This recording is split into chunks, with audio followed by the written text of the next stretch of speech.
We spend far too much time worried about what makes us different than the next person or better than the next person, and not enough time thinking about why we should respect the next person. We all have a story, an overarching theme that runs through our lives and makes us who we are. The problem is, we think that since each of our stories is different, there's not a lot of perceived value and shared struggle. But we have far more in common than we can imagine, and what motivates one person can certainly help us as well. The Third Lab podcast is about understanding, respecting, and appreciating the struggle that it takes to overcome immeasurable odds in order to reach your destiny. Join me as I interview and bond with some of the most inspiring and incredible people, diving into their why to get a full understanding of their being. Without each other, we have nothing. So let's go on this adventure together and take on the future with open minds and open hearts. Welcome to the Third Lap Podcast.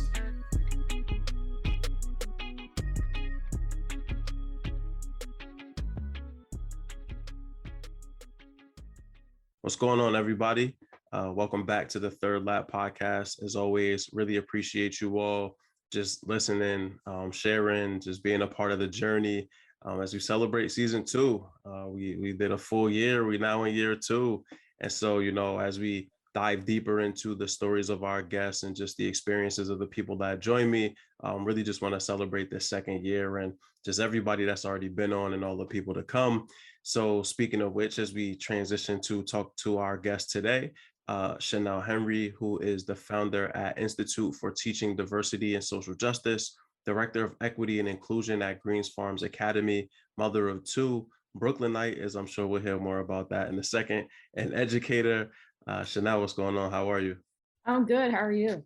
I'm doing well. Just to talk a little bit about how we know each other. So we actually met when I was working with Selected. Shout out to Wayne Tam. We were trying to work with you all to around like diversity and inclusion work.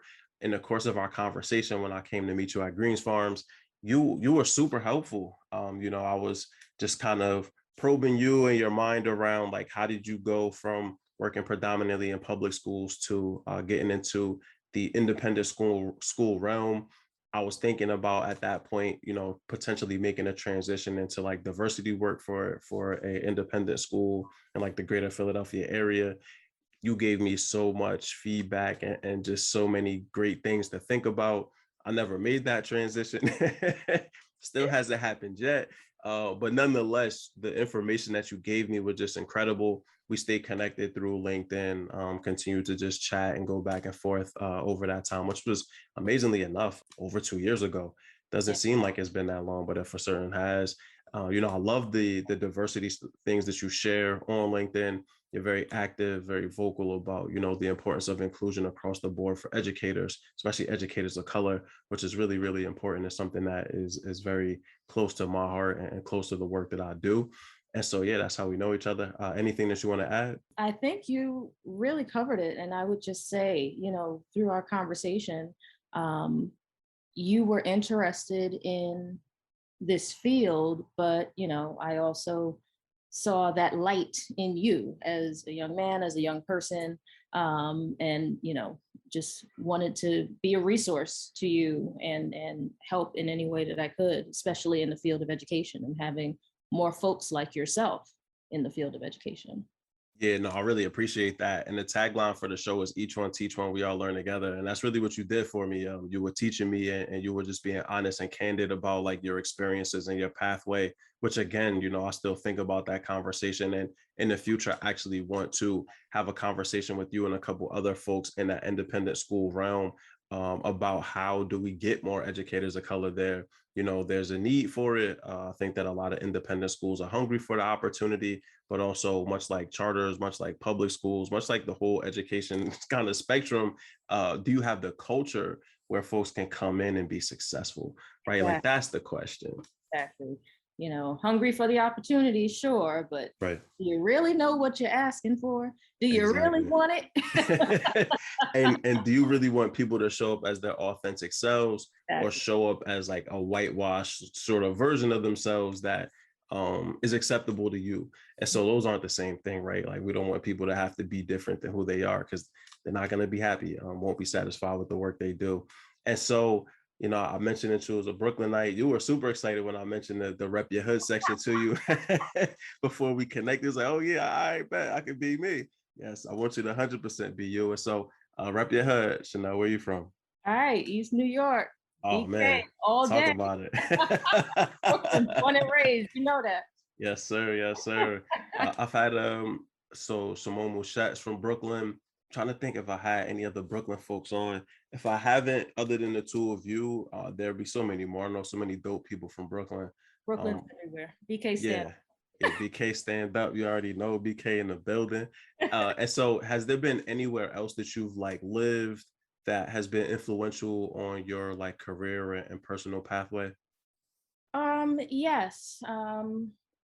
I thought you were gonna say anyone else, anywhere else I've lived, outside of New York that I would settle or compare to New York. And I was going to say, no, nothing compares at all to New York, but certainly influential even in that way, because I've lived in New England for a number of years. I moved to the Midwest, lived there for a number of years.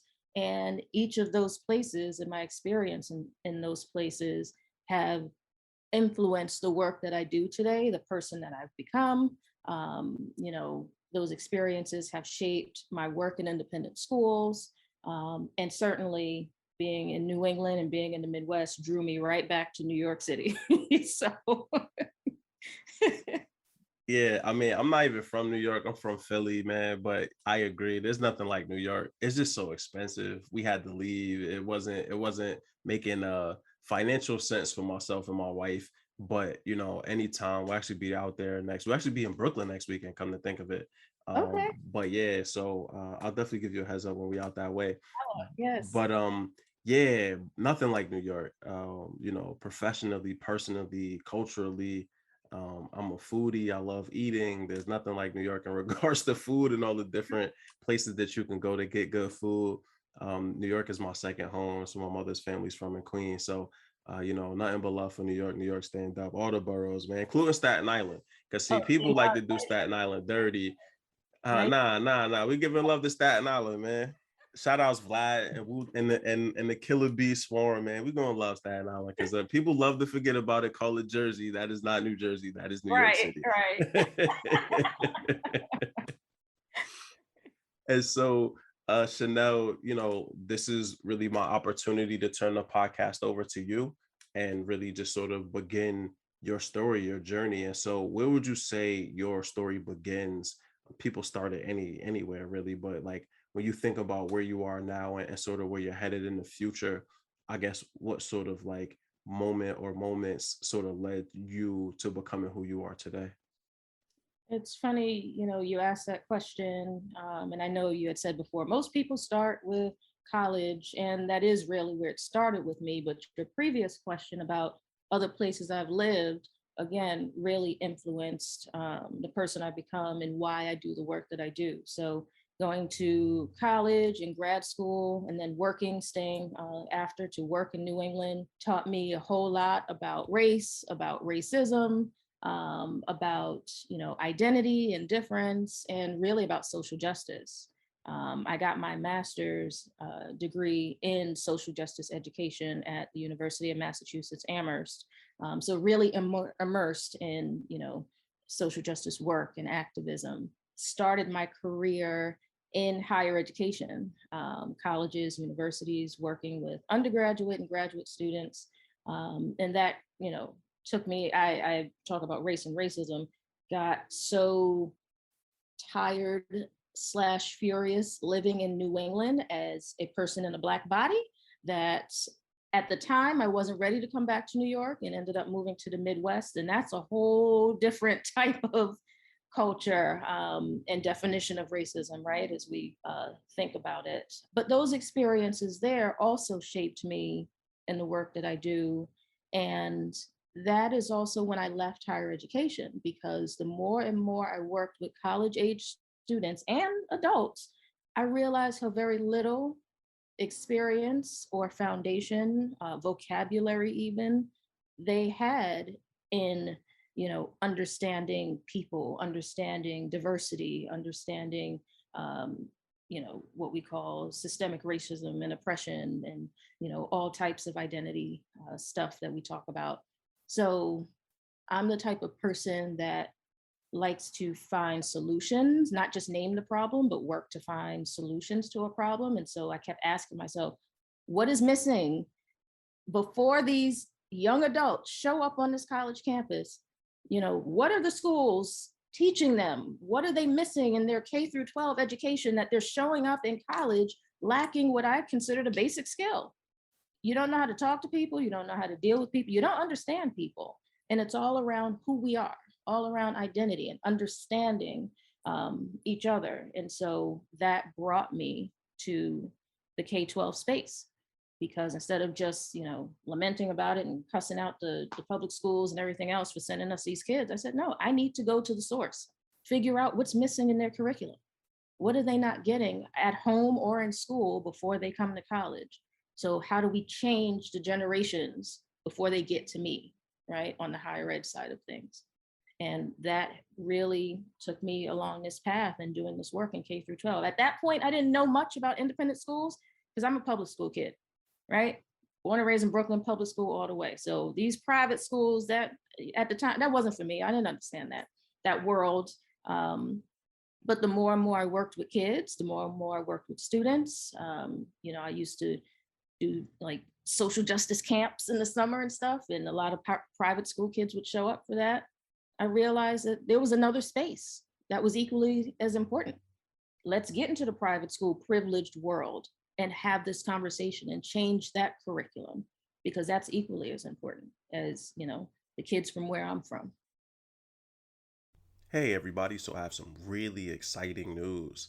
The Third Lab podcast is actually expanding. And so I'm in the process of putting together a co-authored book called The Third Lab: Transformational Stories of Life Experiences That Make Us Better. And this is a great opportunity for anyone that's looking to get published for the first time, or if you've been published before, this is a great opportunity to, well, not have to write a whole book yourself. And so if you're interested in learning more about the product, the program, the opportunity, feel free to reach out to me at maldavis21@gmail.com, or feel free to reach out to me through the socials for the Third Lab. Really excited about this program, really excited about this opportunity, and really excited for you all to come and join me. So again, if you have any questions, want to learn more, feel free to reach out to me at any time.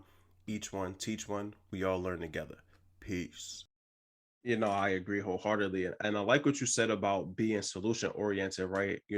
Most people seem to default into complaining, but then never working to figure out the problem, or even trying something, right? We'll sit back and say, I see this problem, I see something going on, and we'll point fingers at it, but then we don't sit back and say, okay, well, what can I do to actually offset this? What can I do to change it? And so I love the fact that you realized, okay, the students that I'm receiving at these higher ed institutions are not prepared.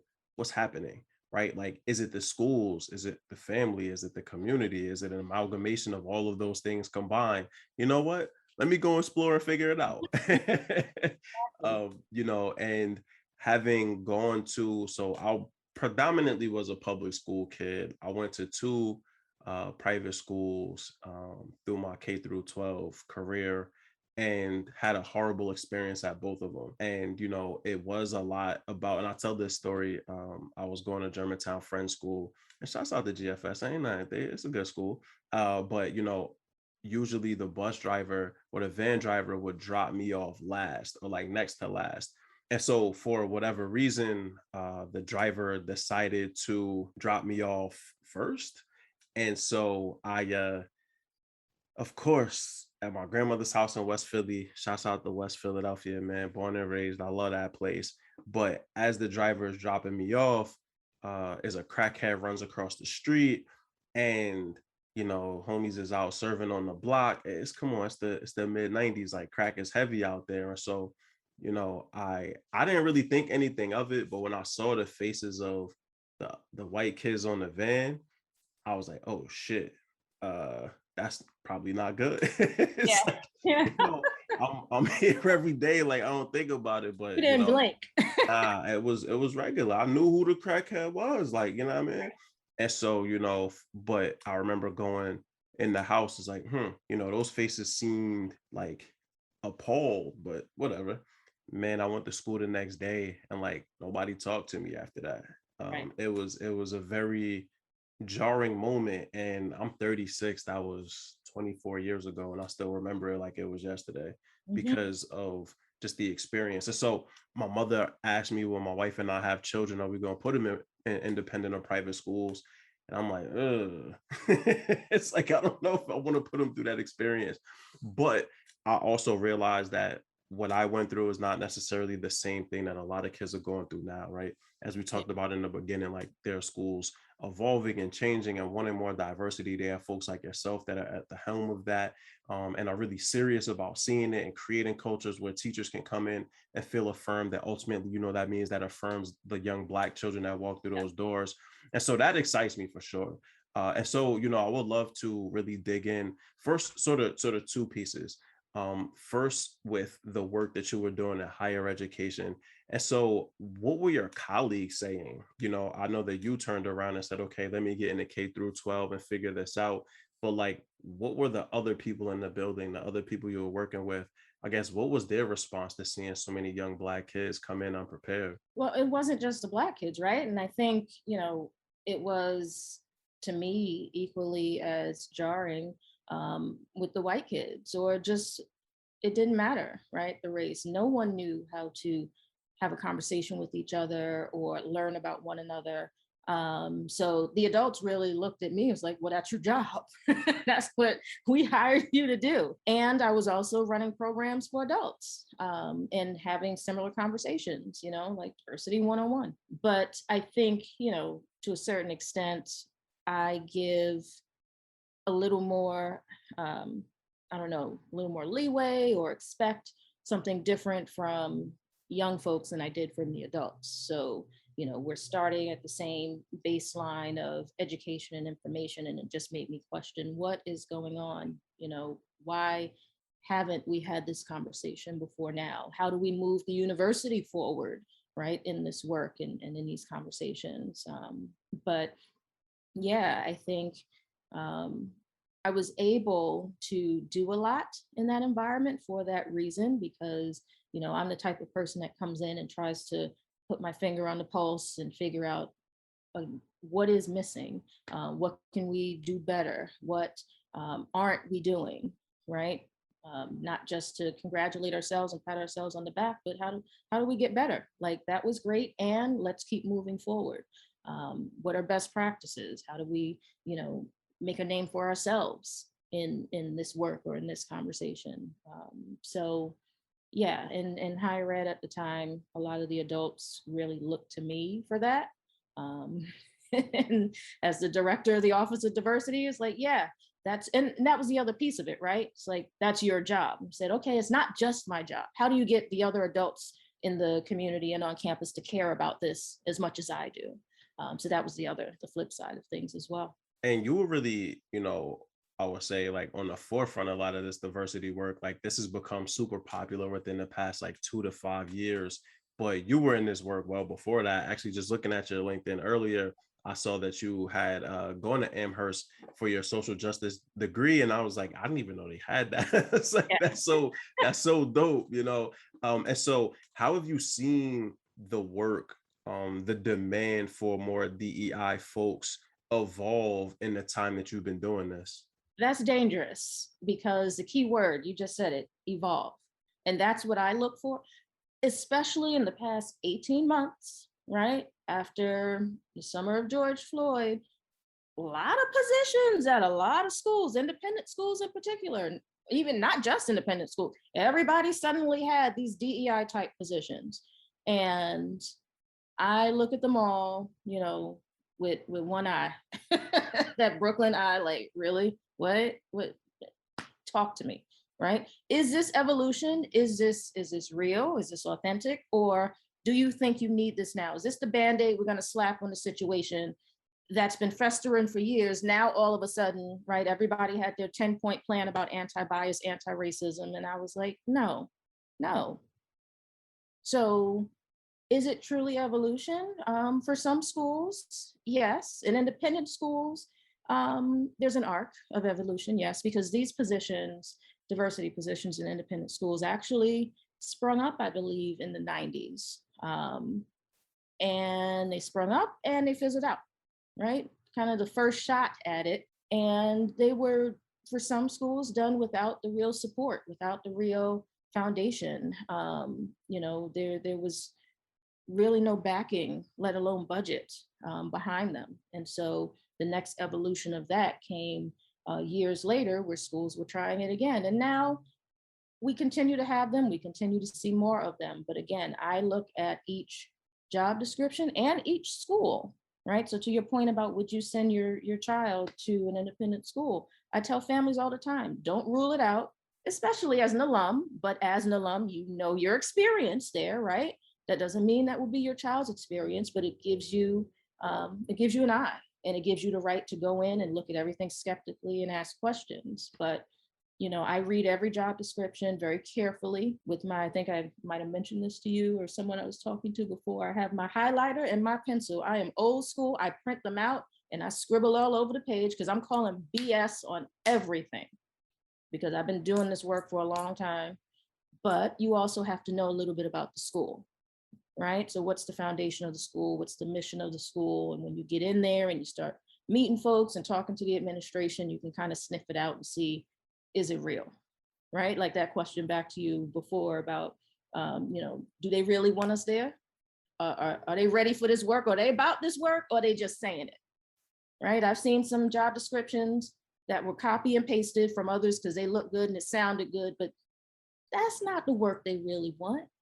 And then the person gets in there and burns out or doesn't last very long or moves on because they realize, yeah, it's not the right match, it's not the right fit, and that's not really the work that they wanted. So, that I like your word about evolve.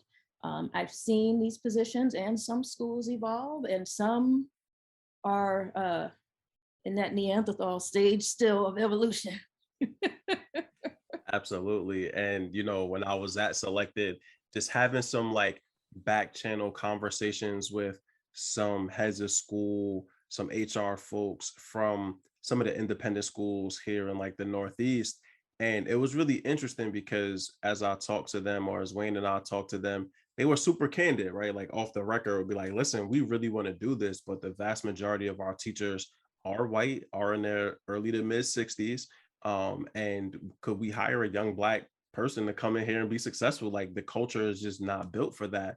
And so as people are retiring and like leaving the profession, we're looking to then start transitioning to a younger demographic, a younger, more diverse group. But until that happens, like our hands are tied.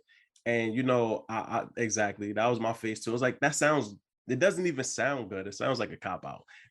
It sounds like you're just not trying to have tough conversations with people that are problematic, and not trying to do the work.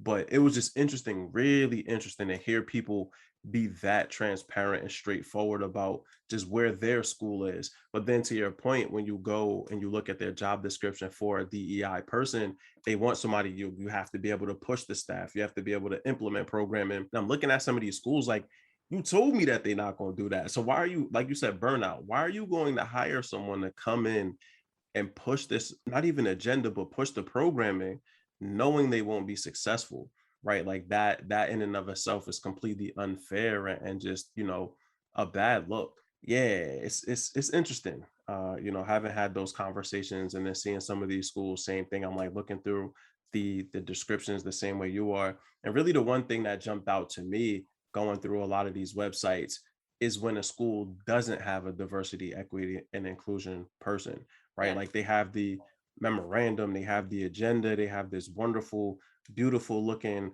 website that has all of these things dedicated to it, but there's no specific person or small contingent of people responsible for making sure that it happens. And I learned very quickly in education, if there isn't somebody pushing it forward, it's not happening, right? If everybody's responsible, nobody's responsible Right. simultaneously. And so, I think that it is great that you still are able to kind of sift through these things, give families feedback, right? Help them along the pathway, because independent schools could be great opportunities for children of color. They have great connections to higher institutions of learning. They have built-in robust pipelines going to some of the best colleges and universities in the country. And, for so long, we've been kind of kept out of that picture.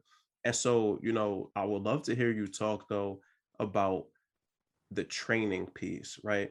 Because you do a lot for Greens Farms and like you oversee their programming, but it's not just that single school, right? Like you work with a large contingent, a large swath of people and schools to help them get to where they're trying to go. And so whenever you're looking to work with a school, maybe individually or like leading a training through, the Institute for Teacher Diversity and Social Justice, what are the main components? What are the main things that you want people to walk away with, understanding about not only just diversity, but the importance of like having a robust program at their school to make sure that they're supporting not just their educators, but their students as well? So I would say two things for that. First and foremost, from a planning and logistics side of things, my initial question is always, how much time are you dedicating to, this workshop, this training, this conversation? If someone's looking to do this in under an hour or even an hour, I say no, right? I don't do any trainings or conversations in an hour. Like, to me, that's not a commitment. That's not um, enough. That's barely enough time to have the conversation at all. But it gives a sense that we're not taking this seriously, or we're not dedicating enough time or substantial amount of time to really do the work. If that is all the time that a school has, or any of the whoever the client is, then I ask for a series, I ask for multiple sessions, right? Because sometimes, I get it, you're working within a finite period of time. Faculty meetings may be 60 minutes long, and I'm coming in to do a faculty meeting, talk to someone. Well, then can we get multiple faculty meetings? They don't have to be in succession. They could be once a month. I can come back in 3 months. But again, building that foundation. So to the second, thing I was going to say to your question is wanting folks to walk away with an awareness and an understanding of the institution, right? The systemic nature of oppression or the ism. It's not just individual. And a lot of times these conversations start and stop at the individual level of oppression, whatever the ism is, right? Me and you, me against you, right? And that's not it. That's just a piece, a tip of the iceberg. Where do you and I fit within a larger system? Within that system, do we talk about privilege and marginalization? Within that system, can we talk about the institutional nature of this and talk about curriculum, right? Talk about the school, talk about, not just the people, but the policies, the programs, the processes, right? The way we do things around here. It's just the way we do things. It's tradition. Well, let's break that down, because a lot of time that's code, right? That's building culture. How do we break down culture? How do we do things counterculturally? So that conversation takes time. That conversation will bring up other things that will need time to unpack. So yeah, those are things I look for, or when I work with a school, to see if they're thinking big picture in that way. Is this a one and done? Are we checking the box?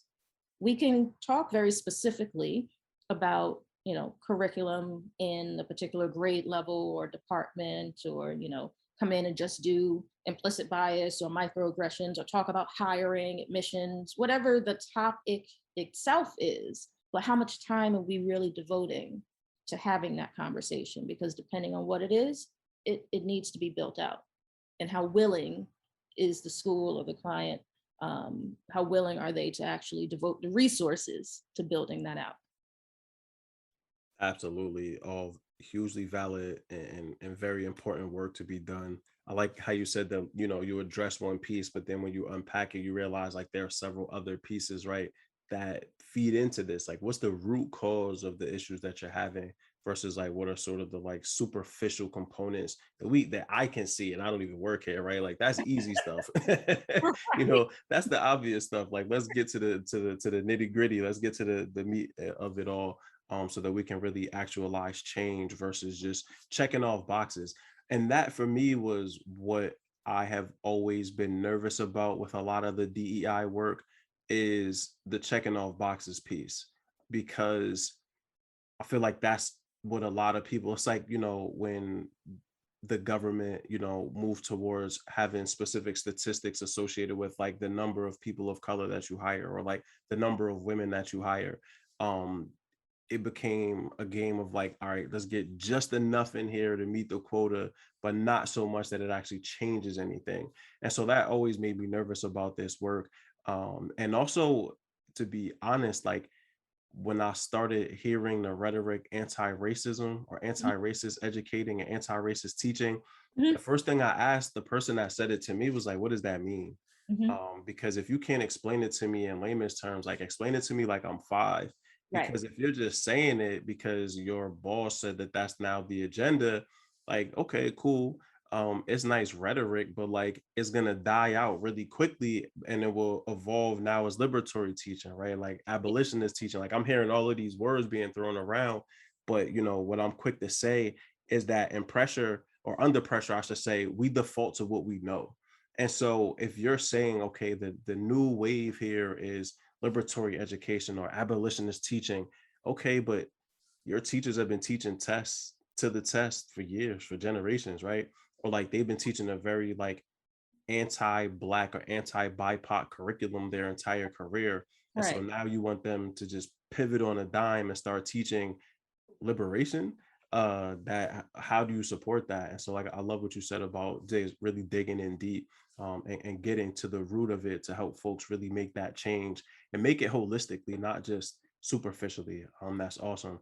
You're listening to the Third Lap Podcast with Mal Davis. And so let's pivot for a second. Let's talk on the other side. So you gave us some really great feedback around how schools can become better and how you work with schools. What advice would you give somebody like myself when we met 2 years ago, looking to transition? Maybe I've been teaching for a while in public schools, or maybe I'm fresh out of a graduate school of education, just got my certification. I'm super excited. I'm ready to go. Um, but I'm not thinking about independent schools because I never went to one.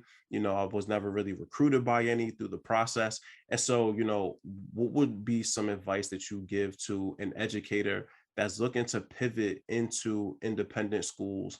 How can I be successful in that endeavor? Yeah, well, certainly I'll go back a step before. You said, what if you were fresh out the graduate program? For folks who are not yet out of a graduate program, but interested in teaching, I asked them to think about independent schools because independent schools have associate teacher programs or assistant teacher programs that will pay for your graduate school, right? Do you know that?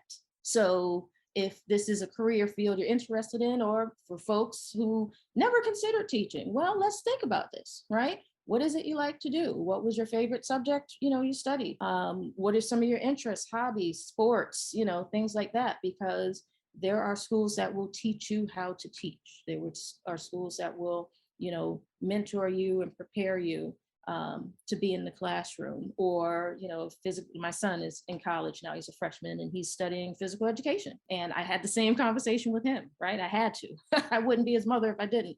But I said to him, you may want to consider independent schools, because if you want to go on to grad school, they will help you do that. You get that experience. In his mind, he's like, I just want to be a gym teacher. And I said, okay, think about physical education as a discipline, not just a gym teacher. But it was a gym teacher who changed his life and really had that spark for him. So that's the mentor he wants to be for other children. I said, boarding schools might be a good place to start as a young person, right? And you live on campus, he loves to eat, your meals are provided for you all day long, like, hello. And he didn't think about that because he himself is a public school kid. So he's thinking of just modeling what he has seen modeled for him. So you don't know what you don't know. All he knows is mom works at this private school, but he doesn't really know, right? Understand. So I would share that. And then for someone who is thinking about making the transition or not sure, right? If they want to go from public or charter to independent, or just got their grad school degree. I talk to students in universities all the time. I'll come in and talk about independent schools, show them how to search for, careers in independent schools. And it's interesting. I work in the state of Connecticut, and we have a number of independent schools in our area. And I will go in once or twice a year to one of the local universities, to the graduate education class in the graduate school, and say, Can you name any of the independent schools? You drive by them every day to get here, and they are born and raised in Connecticut, and they can probably only think of one. So we are our own best kept secret in some ways, because some of us are behind stone walls and gates and everything else.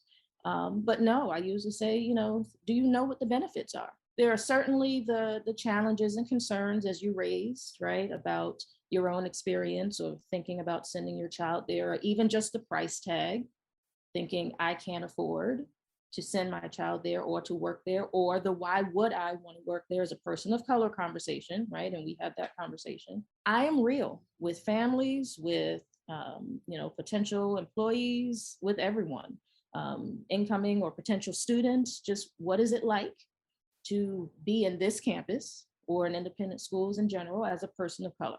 And for some of us, we have to understand that, yeah, in some ways we are asking you to be a martyr. You may have to be the first. You may be the only in your department for a minute, because we're working to change that, right? That's my job. I'm working to change that. You may be the only student in your class or your grade. It varies, but you're not the only, hopefully, in the building or in the school. There are others. And so it's my job to work to build that community, and your faculty's job to work to build that community. And I can speak to my campus, right? My school at Greens Farms Academy. I can speak truthfully about, yes, you may be the only, you may need to be the first to entice and encourage other people to follow, right? Because we need you to break that ice so other people will look at us and say, oh, okay, there's somebody there besides Shanelle. But at the end of the day, I am there, and there's a whole community of supportive adults that are there and that will be there when shit hits the fan, because it will. I will not sit here and say that nothing will ever happen, right? To their child, to your child, to a faculty member. Microaggressions are real. It's a thing, right? With any minority, whether it's racial minority, sexual minority, gender minority, whatever the case may be, in an environment, something's bound to happen. Whether you're 5 on the playground or 15 in the high school, something's bound to happen. So what is most important, and I've realized this over the years in doing this work, what's most important is that support, that safety, that trust.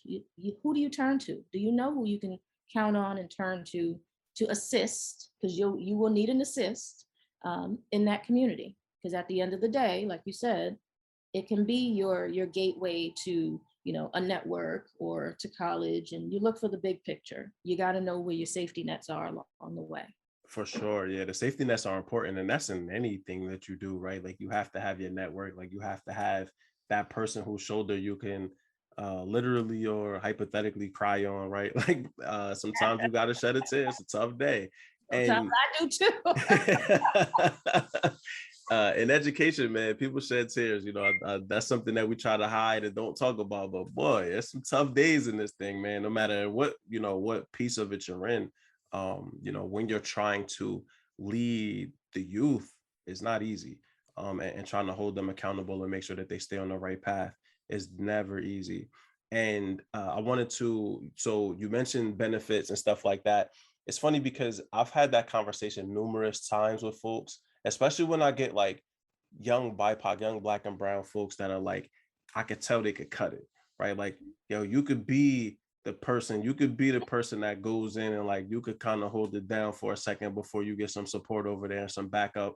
And so I talked to them about what you mentioned. One of the things that I hear quite frequently, and maybe you can talk to this, is about compensation though.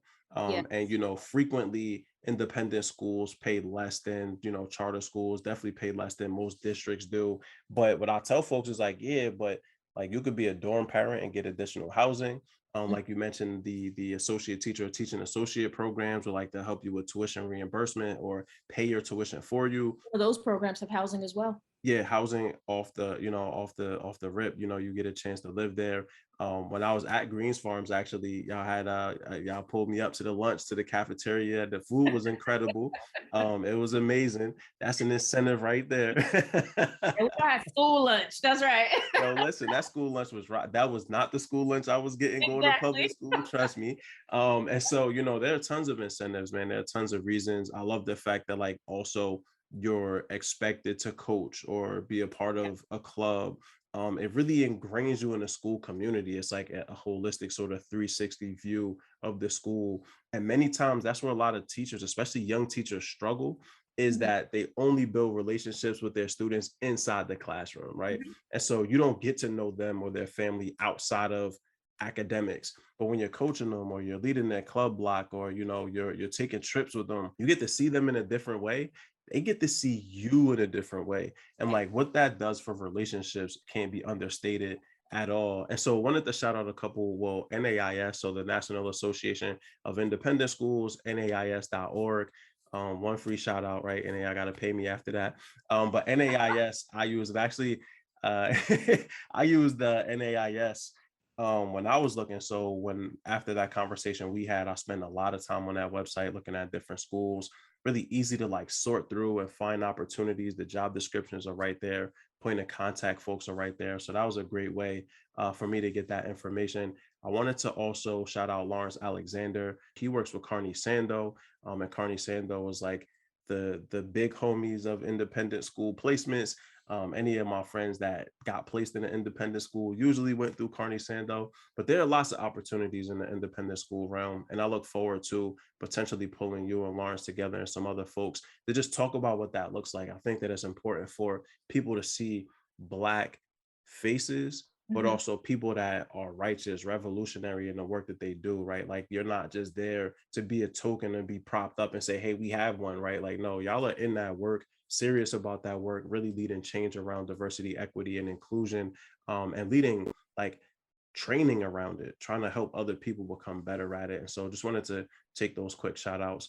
And so I would love to really kind of transition here and talk specifically about your business though. And so, you started your own opportunity, right? Like as with the Institute for Teaching Diversity and Social Justice. And so I would love to hear from you. What was that opportunity or experience like as an entrepreneur, really striking out on your own and creating something for yourself? And then what has that been like? How have you seen that grow over the years that you've been doing it? So it's funny you mentioned that because it takes me right back to my number one question or priority in this work is time. And it really started the Institute for Teaching Diversity and Social Justice in independent schools, because my partner, Dr. Joshi, and I, we actually went to grad school together at UMass Amherst.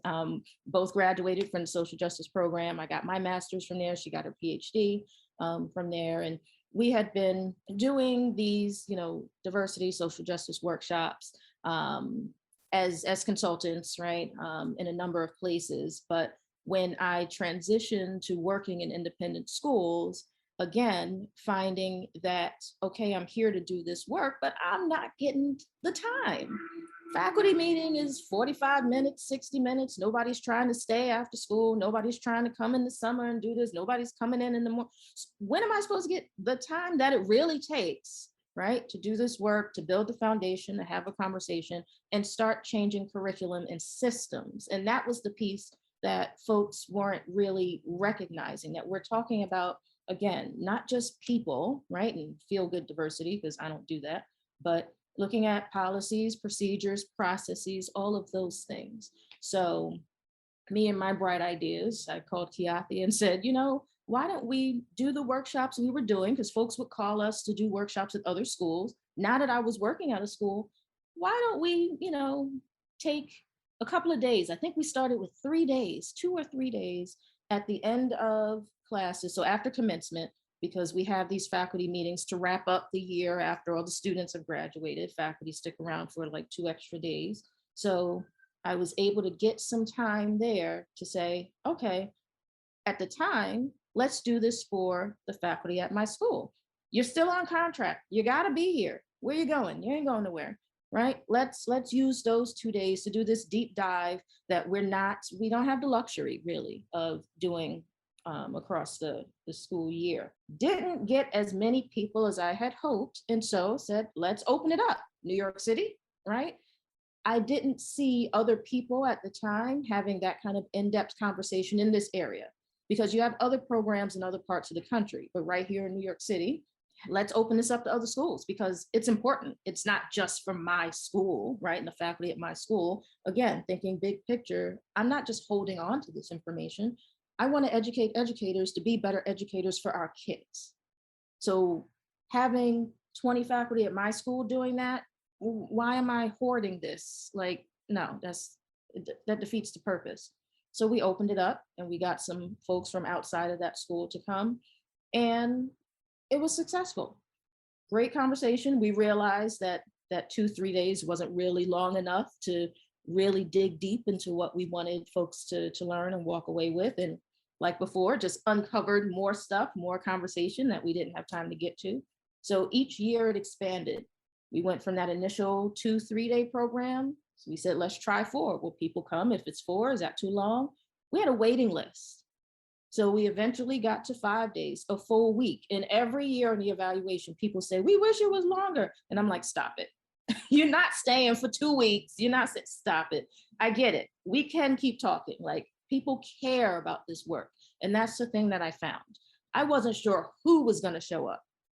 I it was kind of that whole, if you build it, they will come thing. I was shocked.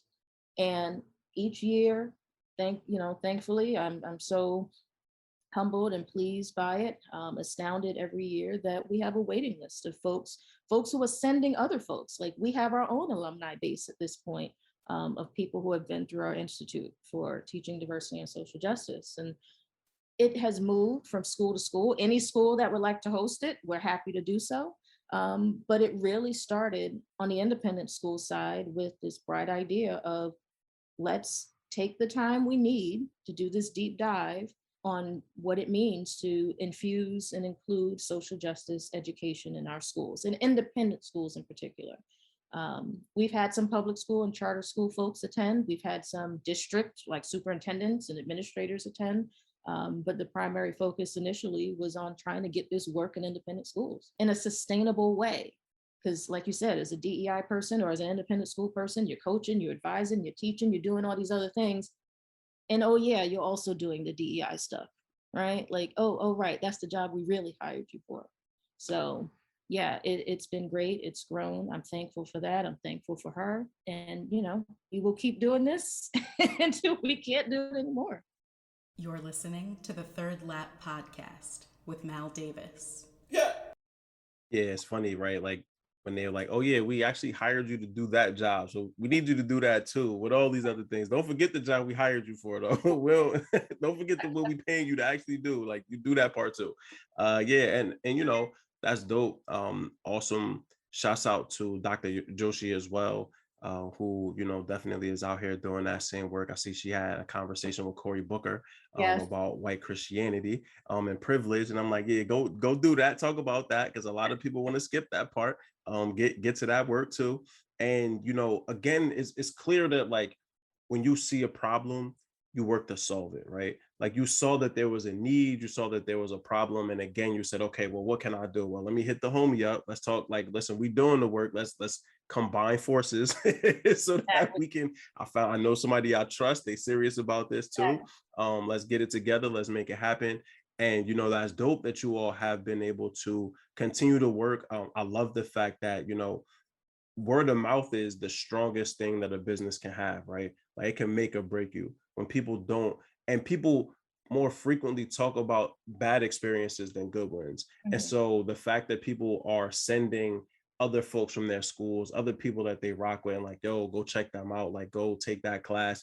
People want longer sessions from you. Like, listen, that wasn't enough, I need more.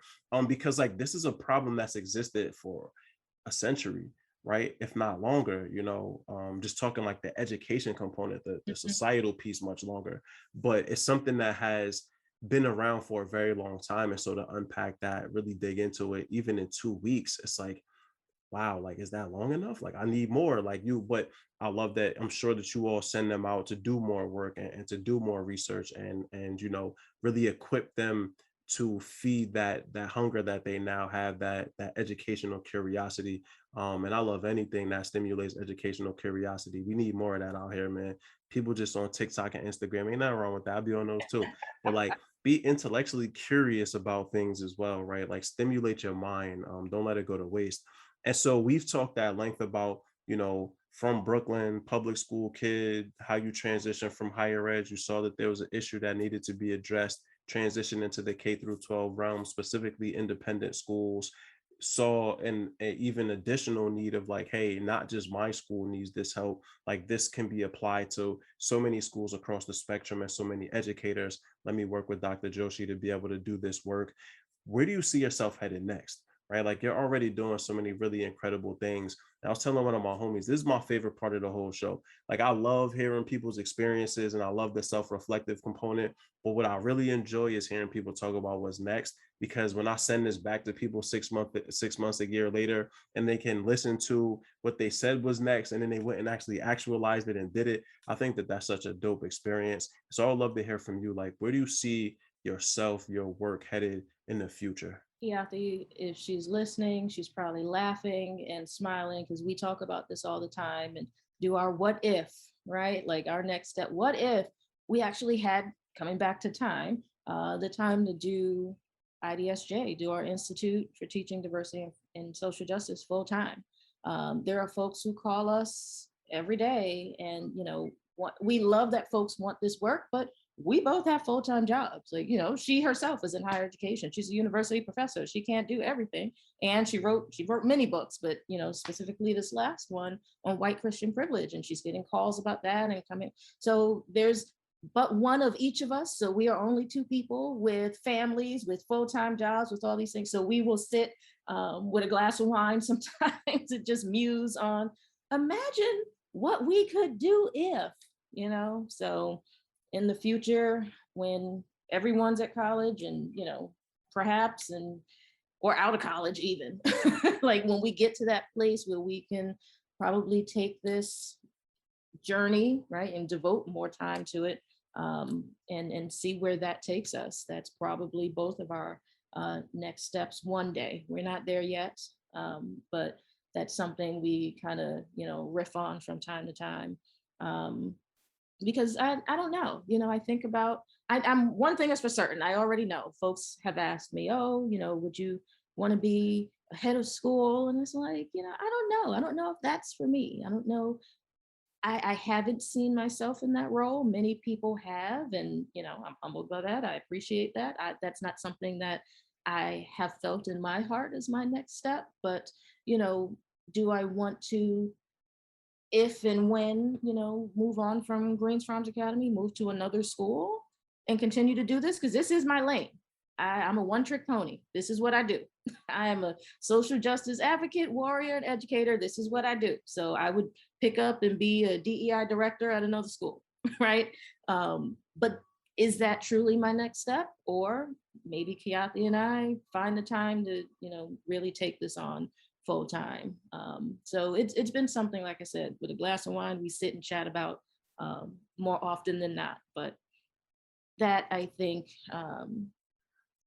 I know one thing for sure is that this is the work that I do. This is the work I will continue doing because this is where my passion lies, truly.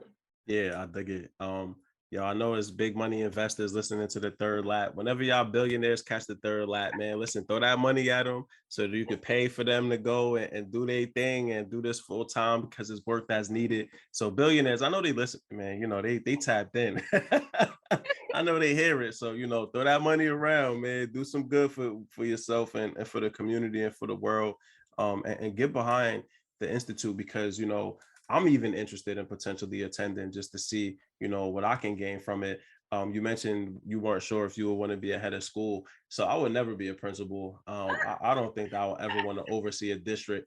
I would be a head of school though, because Okay. I feel like the autonomy that you have in an independent school is very unique, right? Mhm. Like when your success is not tied to state test scores, I think that in and of itself is a very liberating feeling and process. And when I was thinking about starting my own school, the conversation I was having with a lot of the homies was like, nah, we got to do an independent school and potentially like an independent boarding school. Well, the real vision was an independent boarding school for children that are in foster care.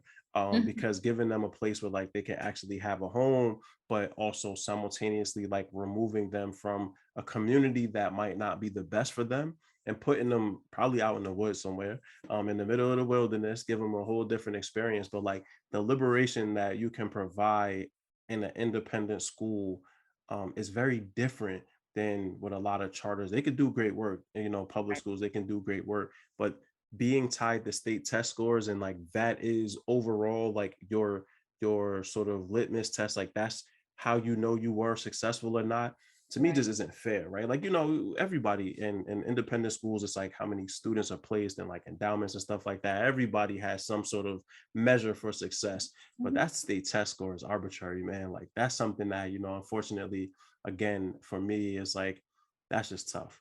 And I feel for folks that are kind of like tied to the hip of that. So I would listen, independent schools, you know, if y'all looking for a head of school, man, I'll be done with my fellowship in 2 years. Holla at your boy. I don't know nothing about it, but I figure it out as I go along. And there are programs for folks who are aspiring heads that Right. will, you know, teach you the ropes and the Yeah. leadership, and you get the skills and the Yeah. mentorship to be, you know, the next head of school. That's dope. And that, you know, brings me back to the question you had raised earlier about, you know, teachers and particularly teachers of color. You know, why would you want to come into these environments? Yeah.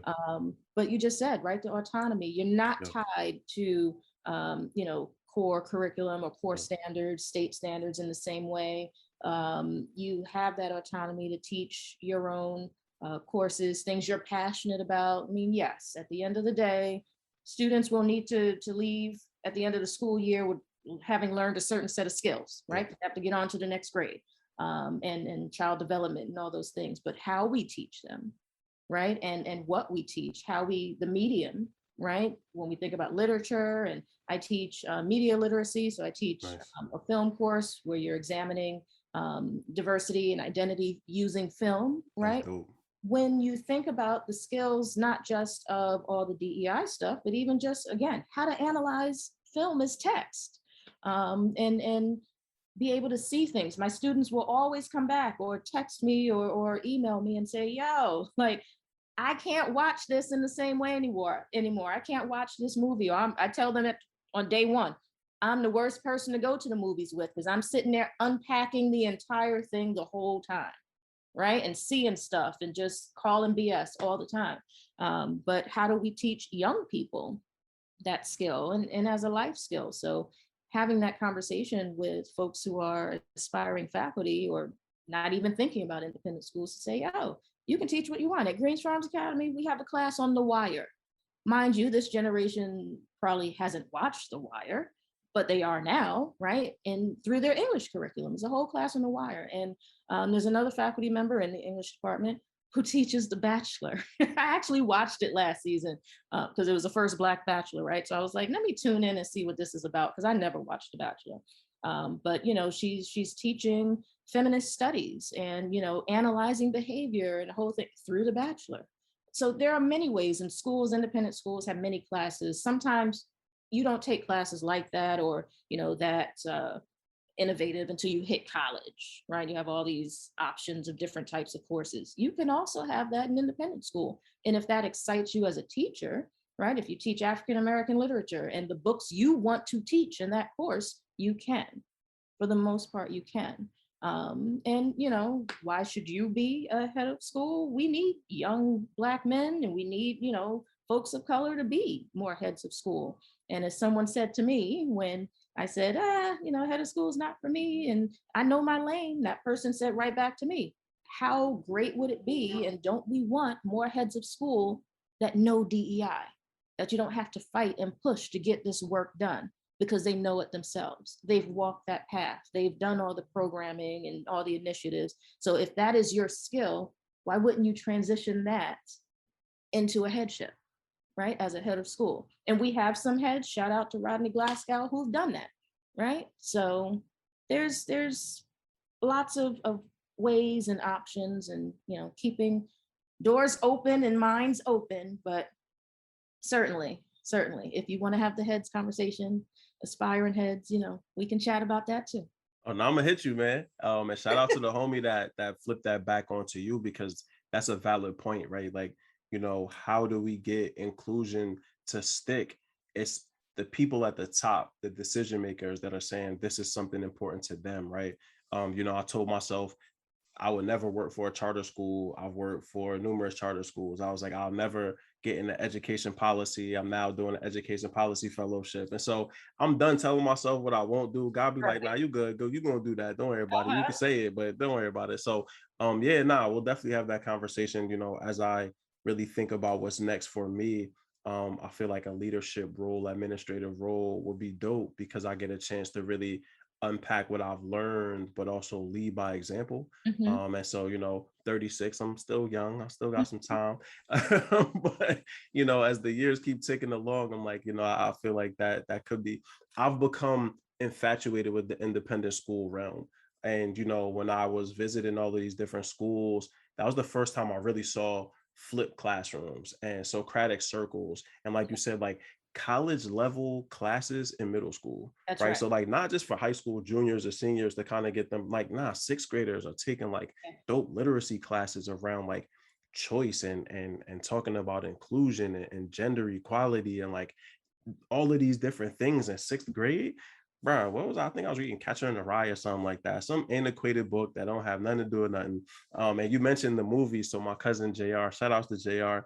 I frustrate him because I always tell him like if I come across a show or a movie that's like an all-white cast, I just turn it off. Mhm. Because I can't like in my spirit, in my blackness, I can't.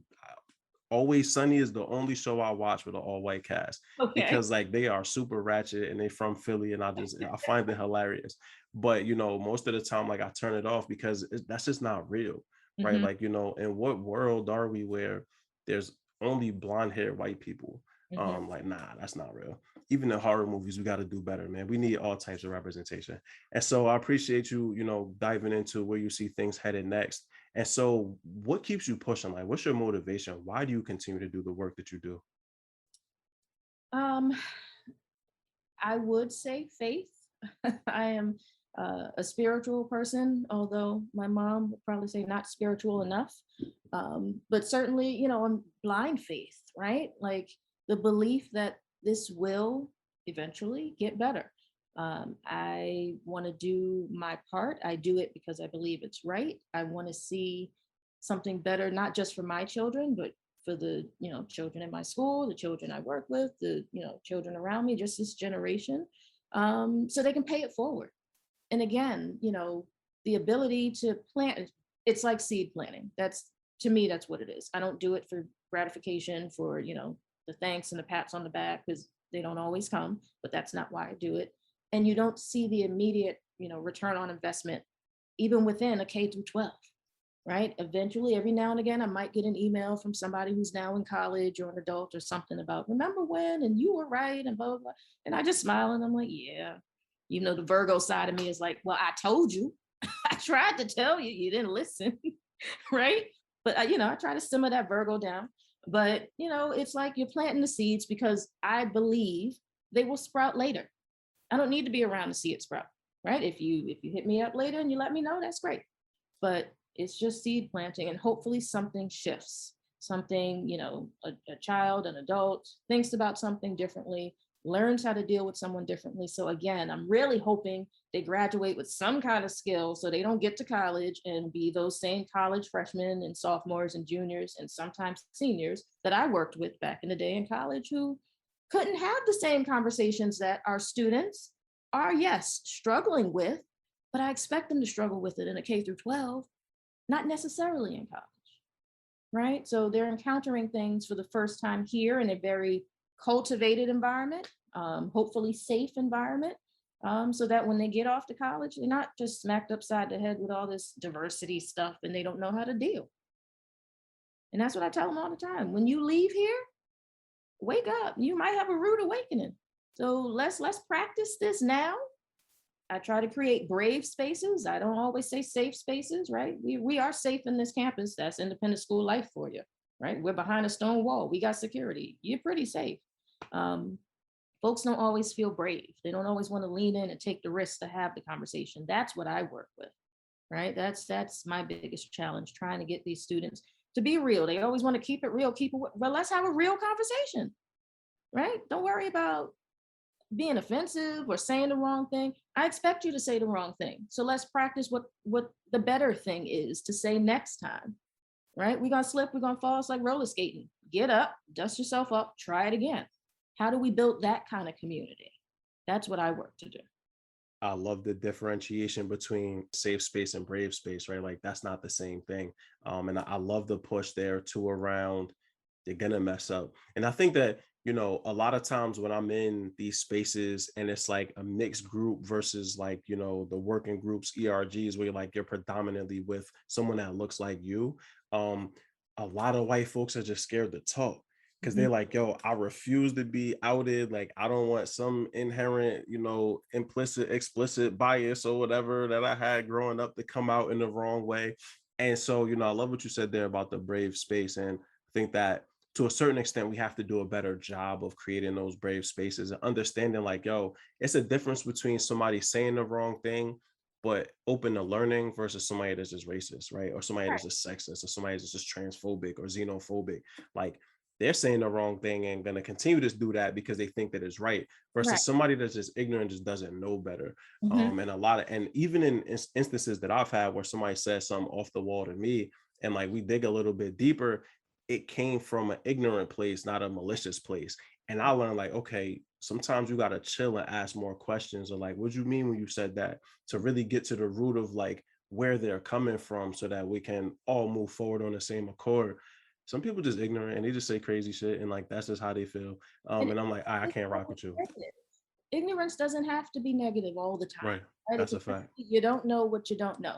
You Yo. said this because you heard it on TikTok or no Right. one's ever corrected you, but Right. you're gonna trip up. We live within a racist system, Right. right? We're all swimming in the same toxicity. So I expect you, all of us, right, Right. to mess it up.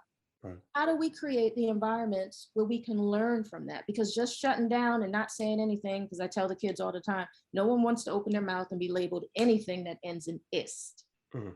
Racist, classist, Right. sexist, right? Nothing that ends in ist is good.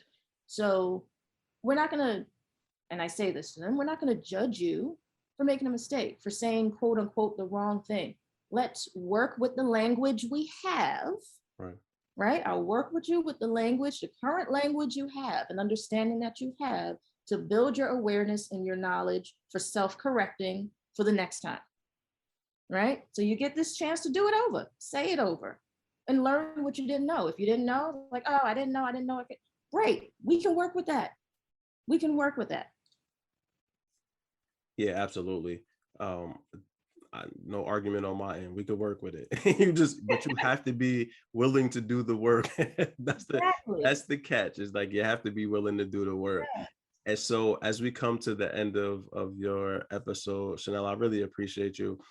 Thank you again for just coming on here and being your authentic, transparent self. I think we figured that out when I told you to rep your hood section. Like, oh, I could just be me. I was like, yeah, I don't want nobody else but you. Like, I want the real you on here. So, I appreciate you pulling up and really being the real you and being authentic and genuine, and just providing so many jewels for people to sit with and learn from and really unpack within themselves, right? Because even as Black people, what I've learned is, again, we swim in these very racist waters. That stuff stuck to us too, right? Right. Like it's not just other people, it's us as well. And so, we have work that we need to do to unpack our own implicit and explicit biases so that we can move forward as better people. And so we're at the motivational thoughts for the people. And so this is really like 2 to 3 minutes of you really just what message do you want people to walk away with listening to your episode? If all they hear is the next 2 to 3 minutes, what Mhm. do you want people to understand about you, your work that you're doing, and like the importance of it all? Ooh, that's a loaded question. Um, And by the way, this is Third Lap, aka the Loaded Question podcast. So now you tell me. Yeah. Um, I would just say, for me, my mantra, my motivation, my drive, what keeps me doing this work, what keeps me in these, whether it's independent school spaces, educational spaces, or just, I did a workshop for AARP one time, and I was like, what am I going to talk to these 85 plus your old people, but they ain't changing. That was the best workshop I have ever done in my life. I remember it to this day. And they learned a lot, right? And they were open. They had a new awareness, right? And they were honest. They were like, wow, when I grew up, right, that's not what I learned. And I used to say this, and now I know I shouldn't be saying that, right? So again, not closing off, my mind or anyone's mind, but what my mantra or drive or I repeat to myself over and over, particularly in this work, is I believe it was Maya Angelou who said, people will forget what you said, people will forget what you did, but people will never forget how you made them feel. When I do, and I've lived by this, from day one, I don't come into any kind of diversity work, class, training, whatever, institute, whatever, trying to change anybody. That is not, if you want to say I have an agenda, that is not my agenda. My agenda is for you to feel something. I don't care if you're pissed off and angry at me when you leave. To me, that means you're feeling something. Something has touched you, hit you, something shifted in you, so much so that you are pissed about it, but you're leaving here different from when you sat down at the beginning. That's all I want, right? My baseline, base level for any of this is an awareness. Even when I talk to students who may have been, sent to talk to me because they tripped up and did something, said something, and they're like, oh, go talk to Miss Henry. And I'm like, I'm not diversity police. Please don't send them to me for discipline. Diversity does not equal discipline. Let's not do that. But I will sit down with the student and just say, talk to me. Help me understand what you were thinking, what happened, how did it play out in your mind, right? And then how did it play out in real life? But help me, put me in your mind and walk me through what you were thinking or how you thought this was going to go, right? And also get them to understand, and get anyone to understand, intent versus impact. Sometimes we are so set and focused on our intent. Well, that's not what I meant, or you took it wrong, or blah, blah. No, let's focus on the impact of our words, of our actions, of whatever it was. That's all I want people, be they students or adults, to try and understand. I could work with you, right? On that level, we can rock on that level.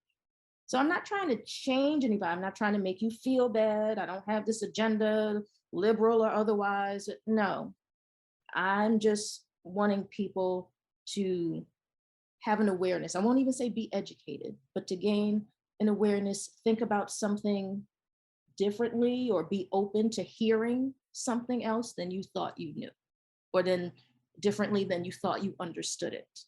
That's it. And what that makes you feel, right? How you feel through the process, or how you feel after the process. Because folks, if you ask them, oh, what did Shanelle teach you back in the day? They probably don't remember exactly what I said or what I did, but folks always talk about how they felt, right, in those experiences with me. You're listening to the Third Lap Podcast with Mal Davis. Yeah. That's so valuable. And I agree wholeheartedly. How you make people feel is really what resonates. And so, folks listening, man, make people feel good in your presence, make them feel warm and welcome. Also challenge people. I see it's been a big push around like the boys will be boys sort of movement. And I love it because I agree wholeheartedly, boys will be held accountable for their actions, right? It's important that if you're around people saying and doing something quote unquote wrong, talk to them about it, because they might not know, like you said, with the AARP group, that's just how they grew up, right? That's just culturally for them. So many things are culturally ingrained in us. We just don't know until somebody challenges us. And so, like you said, they could walk away mad, but you walked away feeling something. And that anger is going to cause you to think, now, what am I mad about? Why am I mad? And I'm sure they probably hit you back like, yo, Shanelle, listen, I need to talk to you again, because, you got me thinking about some stuff. Let's talk about it. And so that's awesome, man. And just, again, I'm glad that someone like yourself is in this work, pushing people to be better, and really pushing folks to want to see change. I have a lot of hope that this is a real evolution and not just boxes being ticked off. I know, of course, percentage of this is just going to be performance, But, I really feel the more I'm digging into it, the more conversations like this I have, that there are people really out here trying to see this change stick, and moving into the future, seeing way more folks in positions of influence to really move the needle forward, and make sure that social justice and inclusion and all of these things aren't just buzzwords, but are like real programmatic systemic changes. As somebody that's like deep in the work, I'm sure that you have a bunch of suggestions here, but what are some of the things that you've read, that you're currently reading? I've expanded, so the Third Lap has a book list that, in all transparency, I have not updated in several episodes because I have like 100 something books on there. And I was like, man, if somebody get through all of that, email me and I'll give you the rest of the list. But right now, there's enough books on that. I think we ought to get busy. But what are some of the things that you have read, are reading, watching on TV, practices that you've implemented in your life that have been super helpful to you? Yeah, I think, my top three books, you mentioned Bettina Love earlier, or you mentioned Abolitionist Teaching, and it made me think of Bettina Love's book. And even in, reading the book and listening and watching her speak, different webinars, podcasts and stuff, it's kind of not new for us, right? It's new for them, and them being white folks or folks in, public and charter systems, et cetera. For us, or for me growing up, like, yeah, that was liberatory abolitionist. That's just how we taught or learned how to teach or how to be, or as students. So that's one. Another one that for me was also a game changer, because as I read it, I saw myself. It hit so many buttons. For me was Brittany Cooper's Eloquent Rage, because as a Black woman, have had to tame, right, the rage that we are entitled to feel but cannot always express. And how do we do that dance? And also my wrestle with feminism and womanism, and understanding that the feminist movement wasn't always for us, about us, and we had to fight to be accepted in there too.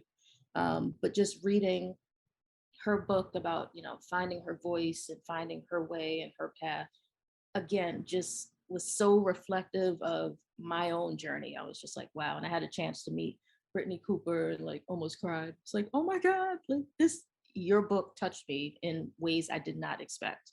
And then, thirdly, in no particular order, but a book that I recommend to anyone and everyone who has asked me, what should I read? So after George Floyd, that was the number one question, what should I read, right? What can I do? Can you recommend a book or something to watch? Blah, blah, blah, blah. My number one recommendation, even for folks who haven't asked me, I'll still recommend it, is Dolly Chug's book, How Good People Fight Bias. That book has, to me, it is an easy way to understand not just bias, but, again, no one wants to open their mouths and be labeled anything that ends in ist, but we all think of ourselves as good people. We all want to do the right thing. And she herself talked about, how is it that I teach this and do this work for a living and still make mistakes?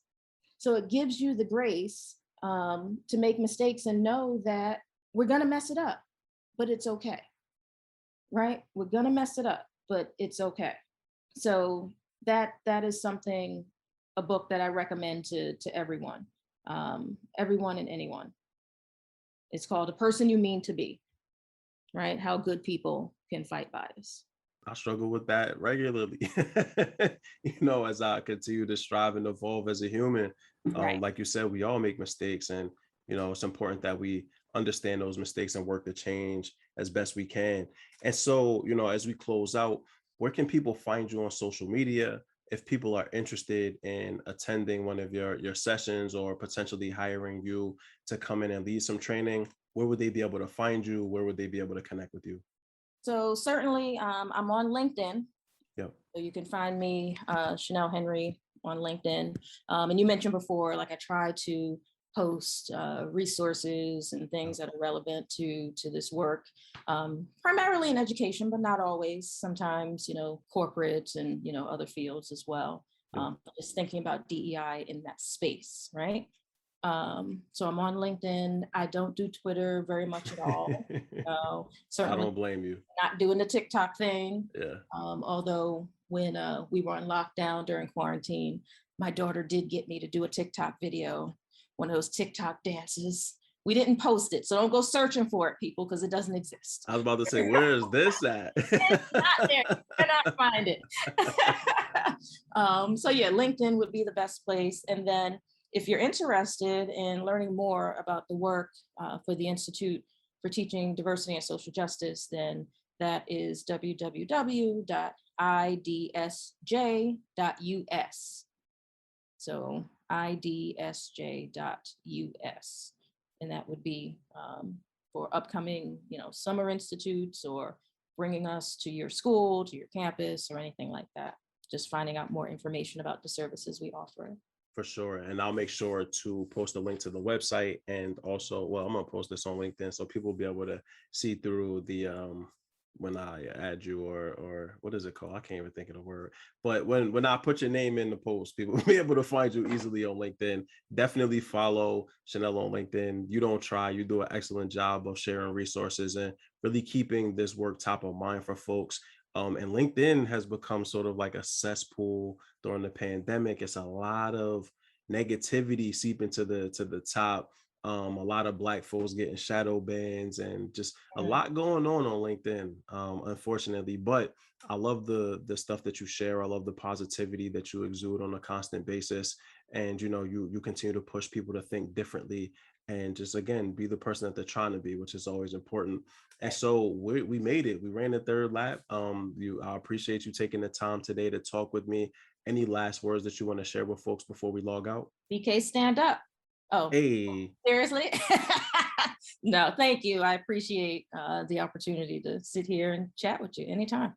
Absolutely. I appreciate it. Shanelle, again, I mean, you have been nothing but just a dope person since I've met you.